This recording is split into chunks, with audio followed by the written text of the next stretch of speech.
Hello students, मैं श्री पयान स्वागत करती हूँ आपका आईसीटी वर्चुअल क्लासरूम देहरादून से। कैसे हैं आप सब लोग? उम्मीद करती हूँ आप सब लोग अच्छे होंगे और अपनी लाइफ में बहुत बेहतर कुछ कर रहे हैं। आज हम बात कर रहे हैं क्लास 12 की केमिस्ट्री की, और जैसे कि आप लोग जानते हैं लैब का सेशन है आप लोगों का, तो प्रैक्टिकल हम यहाँ पर एक देखेंगे जो कि आपका हमने लास्ट सेशन में देखा था, determination of EMF of a cell. हमें किसी सेल का विद्युत वाहक बल यहाँ पर ज्ञात करना था। तो ऑब्जेक्टिव हमारा क्या है? Objective is to study the variation of cell potential of Zn to Zn2 plus Cu2 plus to Cu cell with change in the connection of electrolyte CuSO4 and ZnSO4 at room temperature. ठीक है, जहां पर आपने theory में इसके बारे में पढ़ा था। सबसे पहले इलेक्ट्रोकेमिस्ट्री क्या होती है, गैल्वेनिक सेल क्या होता है, डेनियल सेल क्या है आपका यहाँ पर, इसके बारे में आप लोगों ने पढ़ा था। डेनियल सेल का आपने ये डायग्राम भी देखा था। यहाँ पर सॉल्ट ब्रिज क्या होता है, सिग्निफिकेंस क्या है उसका, ये सब हमने सब सारी चीजों के बारे में बात की थी। इलेक्ट्रोड पोटेंशियल्स के बारे में हम लोगों ने पढ़ा था। इलेक्ट्रोकेमिकल सीरीज आप लोगों ने देखी थी। इलेक्ट्रोमोटिव फोर्स हमने देखा था, क्योंकि ये सब आप लोग थ्योरी में भी पढ़ चुके हैं। आज के सेशन में बात करेंगे हम लोग प्रोसीजर की, कि प्रोसीजर में आपको करना क्या क्या है। तो सबसे पहले तो आपको मटेरियल रिक्वायरमेंट, यानी कि क्या क्या आवश्यक सामग्री है, क्या क्या चीज आपको यहाँ पर चाहिए। एक सॉल्ट ब्रिज आपको चाहिए, साथ में कॉपर स्ट्रिप चाहिए, zinc strip, connecting wire, sand paper, volt meter, zinc sulphate solution and copper sulphate solution.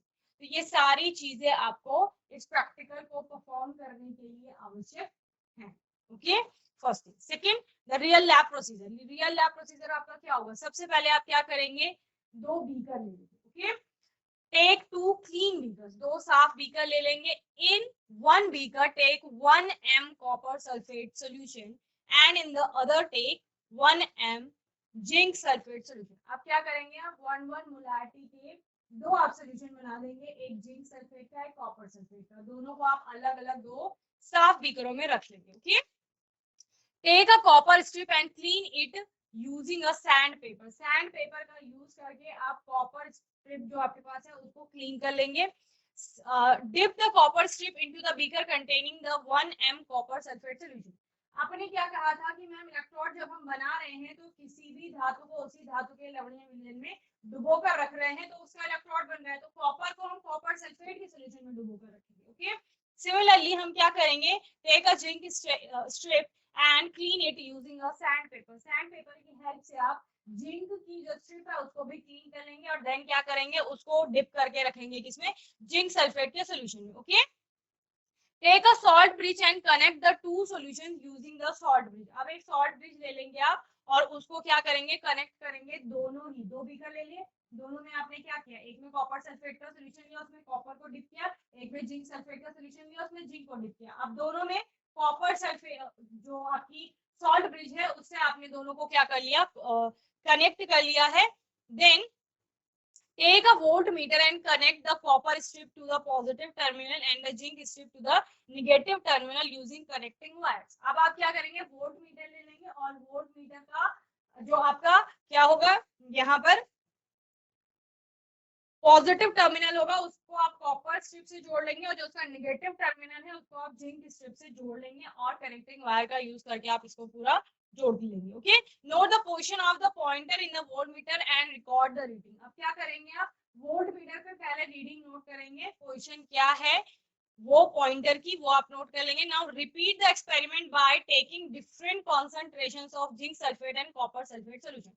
Different concentration का मतलब क्या, यहाँ पर 1 मोलारिटी का लिया था, फिर आप उसकी सांद्रता बदलते जाएंगे, और सांद्रता बदलने के बाद आप क्या करेंगे, एक्सपेरिमेंट को रिपीट करते रहेंगे, और जो रीडिंग्स आएंगी वो नोट करेंगे। ठीक है, ऑब्जर्वेशन में आपको क्या देखने को मिल रहा है, 1 मोलारिटी का आपने जिंक सल्फेट लिया था, 1 मोलारिटी का आपने CuSO4 लिया है, तो वहां पर आपको EMF कितना आता है। ठीक है, 1 मोलर जिंक सल्फेट है मोलारिटी का, और ये 0.5 कर दिया आपने, चेंज कर दी कॉन्सेंट्रेशन, यहाँ पर आपका EMF कितना आएगा वो देखना है। ठीक है, तो इस तरह से आपने सांद्रताएं बदली, और सांद्रताएं बदलने पर आपके EMF पर क्या प्रभाव पड़ता है वो हमें यहाँ पर नोट करना है। कंक्लूजन क्या निकलता है, EMF of the cell increases with a decrease in concentration of the electrolyte around the anode and increase in concentration of the electrolyte around cathode। क्या कहा गया, EMF of the cell increases, cell का जो विद्युत वाहक बल है वो बढ़ जाएगा कब? विद डिक्रीज इन कॉन्सेंट्रेशन, जब आप सांद्रता कम कर रहे हैं किसकी? इलेक्ट्रोलाइट की। कौन? Around the anode, around the anode, anode के अराउंड, एनोड के चारों ओर जो इलेक्ट्रोलाइट है, जब आप उसकी सांद्रता कम कर रहे हैं तो सांद्रता कम करने पर आपका क्या हो रहा है? ईएमएफ बढ़ रहा है, जबकि वो क्या होगा? And increase in concentration of the electrolyte around cathode, और साथ ही क्या कहा जा रहा है? जो कैथोड की चारों ओर है उसकी कॉन्सेंट्रेशन बढ़ाने पर भी इसका क्या हो रहा है? ईएमएफ बढ़ रहा है। प्रिकॉशंस क्या क्या लेने हैं? The concentration of copper sulphate and zinc sulphate should neither be too low not too high. Okay, copper sulphate और जो जिंक सल्फेट का सोल्यूशन है वो उसकी कॉन्सेंट्रेशन बहुत ज्यादा नहीं होनी चाहिए और बहुत कम भी नहीं होनी चाहिए। Clean the zinc strip and copper strip with sand paper before use. Zinc और कॉपर स्ट्रिप को यूज करने से पहले आप उनको क्या करेंगे? अच्छे से साफ कर लेंगे। Connect the copper strip to the positive terminal and the zinc strip to the negative terminal of the voltmeter.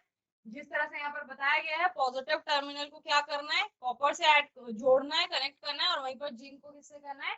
Negative terminal में। तो उसी तरह से आप करेंगे। The two half cell should be connected using a short bridge. दोनों जो half cell हैं, दोनों इलेक्ट्रोड्स हैं और दोनों इलेक्ट्रोलाइट्स हैं, उनको आप कनेक्ट करेंगे शॉर्ट ब्रिज का यूज करके। Okay, note the reading only when the pointer becomes stable. जब पॉइंटर आपका स्टेबल रहेगा तभी आप, यानी उसमें डिफ्लेक्शन बार बार नहीं, ऐसा नहीं होना चाहिए कि वो वाइब्रेट कर रहा है। ओके, तो आप इस तरह से नोट करेंगे अपना जो भी रीडिंग वहां पर आई। ओके, एनिमेटेड वीडियो हम लोग यहाँ पर इसकी देखते हैं कि किस प्रकार से आप अपने लैब में प्रैक्टिकल को परफॉर्म करेंगे। Okay,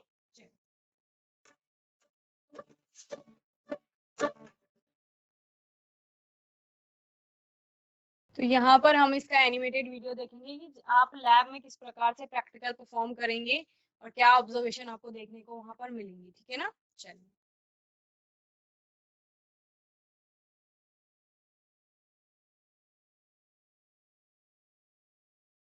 Determination of EMF of a cell. We require a zinc strip, copper strip, 1 molar zinc sulfate solution, voltmeter, 1 molar copper sulfate solution, salt bridge, connecting wires, and sandpaper. Take the copper strip and clean it with the help of sandpaper.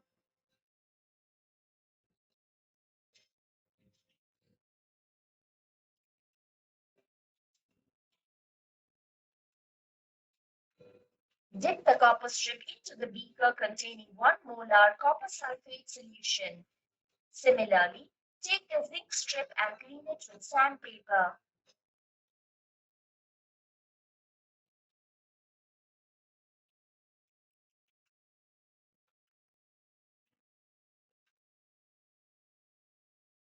Then, dip it into another beaker containing 1 molar zinc sulfate solution.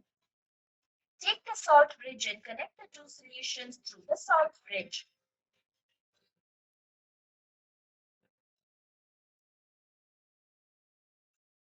Now, connect the positive terminal of the voltmeter with the copper strip using a connecting wire. Connect the negative terminal of the voltmeter with the zinc strip using another connecting wire. Note the position of the pointer in the voltmeter and record the reading.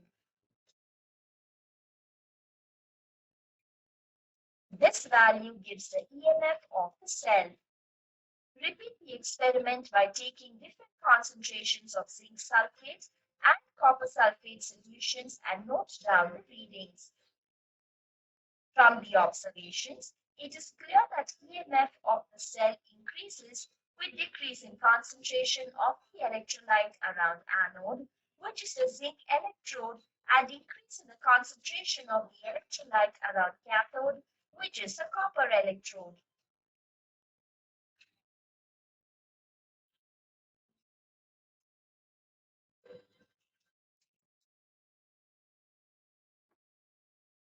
तो इस प्रकार से यहाँ पर आपने ये वाला practical देखा कि किस प्रकार से लैब में या प्रैक्टिकल आप परफॉर्म करेंगे एनिमेटेड वीडियो के थ्रू। चलिए, प्रोसीजर नोट कर लेंगे जल्दी से, फिर हम इसमें आगे देखेंगे।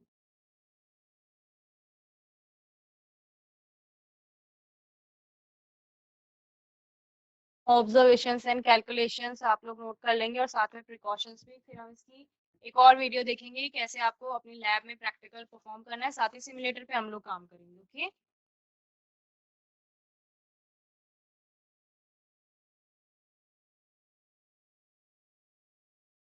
चलिए।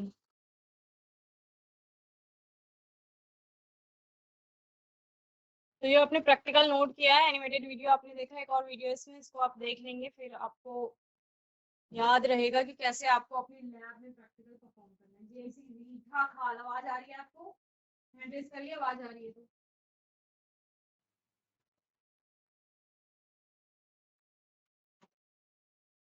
चलिए, ये वीडियो आप लोग देख लीजिए। Okay,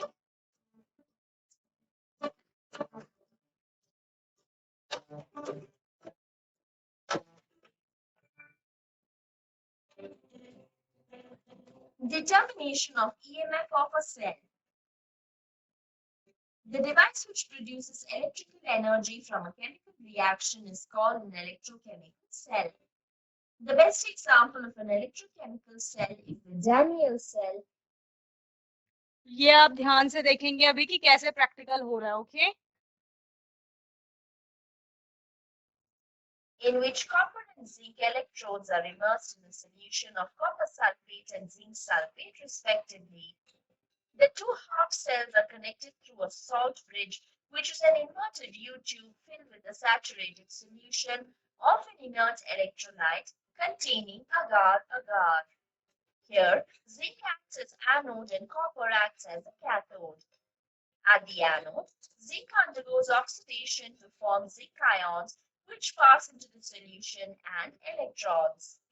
If the two electrodes are connected using an external wire, the electrons produced by the oxidation of zinc travel through the wire and enter into the copper cathode, where they reduce the copper ions present in the solution and form copper atoms, which are deposited at the cathode. The potential difference between the two electrodes is called cell potential or EMF of the cell. It is measured in volts. Our aim here is to study the variation of EMF in the zinc-copper electrochemical cell with the change in concentration of electrolytes at room temperature. Materials required: zinc sulfate solution, copper sulfate solution, zinc rod, copper rod, digital voltmeter, salt bridge and connecting wires. Procedure: take 1 molar copper sulfate solution in a clean beaker and 1 molar zinc sulfate solution in another beaker. Take a clean copper rod and dip it into the beaker containing 1 molar copper sulfate solution. Similarly, take a clean zinc rod and then dip it into another beaker containing 1 molar zinc sulfate solution. Take the salt bridge and connect the two solutions through the salt bridge. Now, take one connecting wire and using the wire, connect the copper rod with the positive terminal of the digital voltmeter. Copper electrode acts as the cathode. Similarly, take the other connecting wire and connect zinc rod with the negative terminal of the voltmeter. Using the wire, zinc electrode acts as the anode. Now switch on the voltmeter. Note down the voltmeter reading. This value gives the EMF of the cell. Record the observation in a tabular column and repeat the experiment by taking different concentrations of zinc sulfate and copper sulfate solutions. From the observations, it is clear that EMF of a cell increases with the decrease in concentration of the electrolyte around anode and increases in the concentration of electrolyte around the cathode.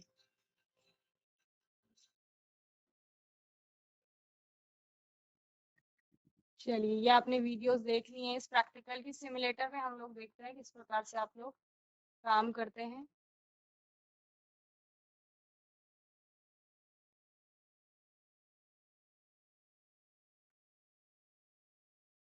Temperature यहाँ पे बताया गया है कि temperature आप लोग कितना लेंगे, 10 to 100 degree Celsius. Different different temperature पे आप कर सकते हैं अपना practical perform.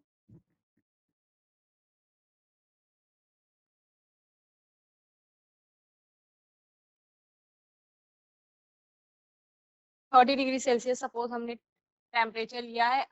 Anode select electrode, electrode select कर रहे हैं आप, जिंक की एनोड लिया आपने, कॉन्सेंट्रेशन आपने लिया है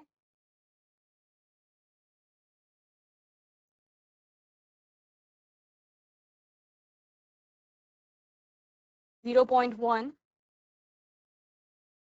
कैथोड आपने कॉपर की ली है, कॉपर की बनाई है, उसका कॉन्सेंट्रेशन भी आपने 0.1 कर दिया है। केमिकल रिएक्शन यहाँ जिंक और कॉपर के बीच इस प्रकार होती है कि जिंक क्या करता है, आपका 2 इलेक्ट्रॉनों का दान करता है, और वो 2 इलेक्ट्रॉन कहाँ जाते हैं, यहाँ इसके थ्रू कॉपर में जाएंगे। क्लियर, जो आपने बाहर से उसको कनेक्ट किया है वायर से। फिर आप क्या निकालते थे, ई सेल निकालते थे, that is E cathode minus E anode. Okay, जहाँ पे फिर आप क्या निकालते थे, ये तो हो गया सेल विभव। एक आता है आपका मानक सेल विभव। मानक सेल विभव क्या है, मानक परिस्थितियों पर जो सेल विभव होगा मानक सेल विभव है।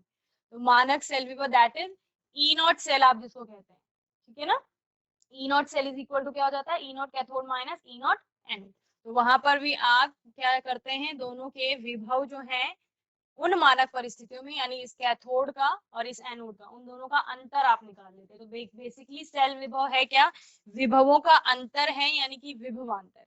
ओके, तो इस तरह से आपने यहाँ पर ये प्रैक्टिकल परफॉर्म करना है अलग अलग कॉन्सेंट्रेशन पर। ओके,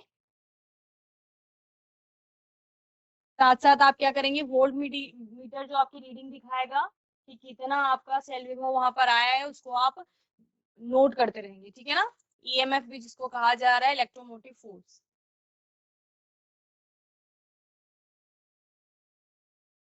कॉन्सेंट्रेशन आप साथ साथ चेंज देखिए, वोल्ट मीटर में आपको अगर दिख रहा होगा, तो जब मैं कॉन्सेंट्रेशन कम ज्यादा कर रही हूँ तो वहां डिफ्लेक्शन आपको देखने को मिल रहा है टेम्परेचर में, जो आपका विभव आ रहा है उसमें, ठीक है ना। जैसे 0.1 कॉन्सेंट्रेशन है जिंक सल्फेट का जो आपका सोल्यूशन होगा, और साथ ही 0.1 कॉन्सेंट्रेशन है जो कॉपर सल्फेट का सोल्यूशन होगा, तो उस केस में आपका जो ईएमएफ है वो कितना है, 1.1 वोल्ट है। ओके, साथ ही जब हमने क्या किया, इसको और कम कर दिया, किसका, ZnSO4 का कॉन्सेंट्रेशन हमने 0.05 कर दिया है, तो अब ये क्या हो गया है, ये थोड़ा बढ़ गया है, 1.109 इसका क्या हो गया है, विभव हो गया है। और कम हम अगर ZnSO4 की कॉन्सेंट्रेशन करते हैं तो आपका विभव का मान और अधिक हो रहा है, 1.121 हो रहा है। ओके, साथ ही देखिए इसको हम फिर से 0.1 कर लेते हैं, यहाँ हम जो कॉपर सल्फेट का सॉल्यूशन है उसकी कॉन्सेंट्रेशन चेंज करते हैं, हमने इसे कम कर लिया है, 0.05 कर लिया है, तो यहाँ जो विभव आ रहा है वो आपका अब कम होने लग गया है। ठीक है, जैसा आपने किसमें पढ़ा था, थ्योरी में पढ़ा था, वही यहाँ पर आप लोग देख रहे हैं। और कम किया आपने तो विभव और कम हो गया। ठीक है, तो इस तरह से क्या हो रही है हमारी, अलग अलग सांद्रताओं पर जो विभव है, अलग अलग विभव पे हम अलग अलग, हमें जो कॉन्सेंट्रेशन है यानी सांद्रताएं हैं उन पर विभव अलग अलग देखने को मिल रहे हैं। ओके, चलिए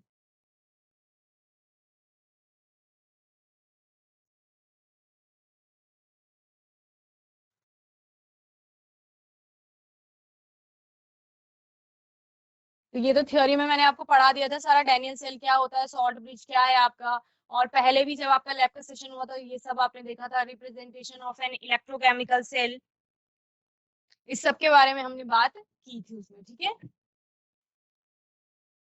चलिए तो इस तरह से आप अपना पूरा प्रैक्टिकल जो प्रोसीजर हमने यहाँ पर लिया है ना, 2 बार आपने वीडियो देखा है उसका, तो वैसे ही आप उसको परफॉर्म कर लेंगे। बाकी आपको ईएमएफ पता है, ई सेल पता है, ई नॉट सेल पता है, कैसे आप ई सेल निकालेंगे अगर आपके पास ई नॉट सेल है और कॉन्सेंट्रेशन दिए गए हैं आपको दोनों इलेक्ट्रोड के जो वैद्युत अपघटे हैं उनके, तो आप हमने न्यूमेरिकल भी क्योंकि उस चैप्टर में बहुत सारे किए हैं, तो ऑलरेडी हम क्योंकि पढ़ चुके हैं सबके बारे में, बस यहाँ पर हमें प्रैक्टिकली वो चीज परफॉर्म करके अपने कॉन्सेप्ट को और अच्छा बनाना है। ठीक है ना, सेल के बारे में आप लोग पढ़ चुके हैं, सॉल्ट ब्रिज के बारे में आप लोग पढ़ चुके हैं, यहाँ पर आपके बहुत सारे प्रैक्टिकल हो चुके हैं जिनमें से हमने बात की है किस किस पर। एक तो हमने ऑर्गेनिक सिंथेसिस हमारी सारी हो गई है, जितनी भी थी, प्रिपरेशन ऑफ ऑर्गेनिक कंपाउंड्स ये हो चुका है। ईएमएफ आपने डिटरमिन कर लिया है, अभी हमारा रहता है determination of concentration of KMnO4 solution, potassium permanganate के सॉल्यूशन का आपको कॉन्सेंट्रेशन जो है, सांद्रता जो है जो डिटरमिन करनी है, ये हमारा इंपॉर्टेंट है। इसके अलावा क्वालिटेटिव एनालिसिस ऑफ कार्बोहाइड्रेट्स, ये हम पढ़ेंगे यहाँ पर। और test for the functional group क्रियात्मक समूहों के लिए कि हम परीक्षण करेंगे, उसके बारे में भी हम लोग बात करेंगे। बाकी देखने हमें सारे ही प्रैक्टिकल हैं, लेकिन जो जो इम्पोर्टेंट्स हैं हम उनको लेकर चलेंगे पहले, ठीक है ना।